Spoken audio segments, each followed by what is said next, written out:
এটা আমরা সবাই জানি যে বিএনপি চেয়ারপারসন এবং প্রাক্তন প্রধানমন্ত্রী বেগম খালেদা জিয়া গুরুতর অসুস্থ এবং এটা নিয়ে বাংলাদেশের রাজনীতিতে এক ধরনের গুমট হাওয়া তৈরি হয়েছে। এই পরিস্থিতিতে গতকাল একটা নতুন আলোচনা শুরু করলেন বিএনপির ভারপ্রাপ্ত চেয়ারম্যান এবং বেগম খালেদা জিয়ার বড় সন্তান তারেক রহমান। এটা আমরা সবাই জানি যে বিএনপি এবং জামাত দীর্ঘদিনের মিত্র ছিল এবং বাংলাদেশের রাজনীতির ইতিহাসে খুব সম্ভবত এটা হচ্ছে সবচেয়ে দীর্ঘস্থায়ী মিত্রতা। তারা যে শুধু একসঙ্গে রাজপথে আন্দোলন করেছে সেটাও নয়, তারা একসঙ্গে ক্ষমতার ভাগিদার ছিল, সরকার গঠনও করেছে।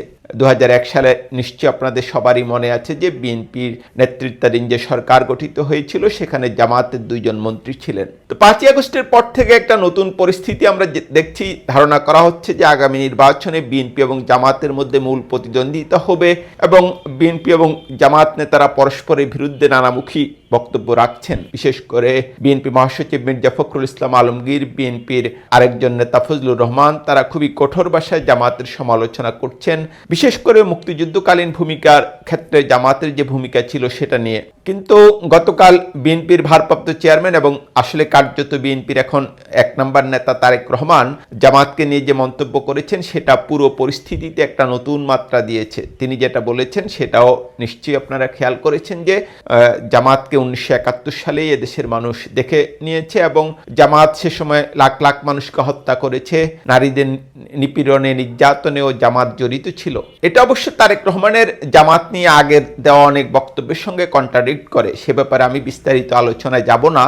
কিন্তু এটা নিশ্চিত করেই বলতে পারি খুব সম্ভবত বিএনপির কোনো শীর্ষ পর্যায় থেকে, জামাতের এই শীর্ষ পর্যায়ে বলতে বিএনপির 1 নম্বর কোনো নেতা থেকে, জিয়াউর রহমান বলেন, খালেদা জিয়া বলেন কিংবা তারেক রহমানের আগের বক্তব্য বলেন, জামাতের এই ধরনের কঠোর সমালোচনা আমরা আগে দেখিনি। তিনি জামাতের ব্যাপারে যেটা আরেকটা কথা বলেছেন, জান্নাতের টিকিট বিক্রি করা একটা শিরক নিয়ে বিএনপির যে দুর্নীতি দূর করতে পারবে সেটা নিয়ে কথা বলেছেন। এবং আমি যেটা দেখলাম যে ছাত্র শিবিরের সভাপতি জাহিদুল ইসলাম কিছুটা কটাক্ষের সুরে সেই বক্তব্যে জবাব দিয়েছেন। তো নিশ্চিতভাবেই যেটা বললাম যে তারেক রহমানের এই বক্তব্য বিএনপি রাজনীতি যে একটা নতুন পর্বে প্রবেশ করছে সেটার ইঙ্গিত দেয় এবং বিএনপি জামাতের মধ্যে যে প্রতিযোগিতাটা আরও তীব্র হবে সেটাও নিশ্চিত করে।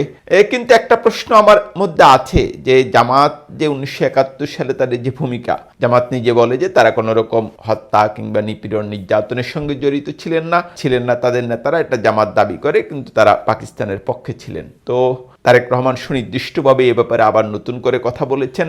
এখন জামাতের যে 71 সালের যে ভূমিকা, এটা তো 71 সালেরই ভূমিকা। তো 2001 সালে জামাতের নেতাদের গাড়িতে যখন পতাকা তুলে দেওয়া হলো তখন কি বিএনপি সে কথা মনে ছিল না? তারেক রহমান বাংলাদেশের মানুষকে বলছেন যে জামাতের 71 এর ভূমিকা ভুলে না যেতে এবং স্মরণ করতে। 2001 সালে কিংবা তার আগে যখন 4 দলীয় জোট গঠন হলো এবং 2001 সালেও তারেক রহমান বিএনপির খুবই গুরুত্বপূর্ণ একজন ব্যক্তি ছিলেন এবং তার মা বিএনপি চেয়ারপারসন এবং প্রধানমন্ত্রী। তো তখন কি তারেক রহমানের সেটা মনে হয়নি? তিনি কি তার মাকে এ ব্যাপারে কখনো অ্যাডভাইস করেছিলেন? আমি তো মনে করি বিএনপির জামাতের 71কালীন ভূমিকা নিয়ে যদি রাজনীতি করতে চায় সেটা শুরু হওয়া উচিত যে জামাতকে যে মন্ত্রিসভায় নেওয়া হলো এজন্য বিএনপির একটা আনুষ্ঠানিকভাবে ক্ষমা প্রার্থনা করা উচিত। তবে রাজনীতিতে তারেক রহমানের এই বক্তব্যকে আমি স্বাভাবিক মনে করি। রাজনীতিতে আপনি যখন একে অন্যের প্রতিদ্বন্দ্বী বক্তব্য তো দিতেই পারবেন এবং সমালোচনা এটা হতেই পারে, না হয় রাজনীতি এগোবে না।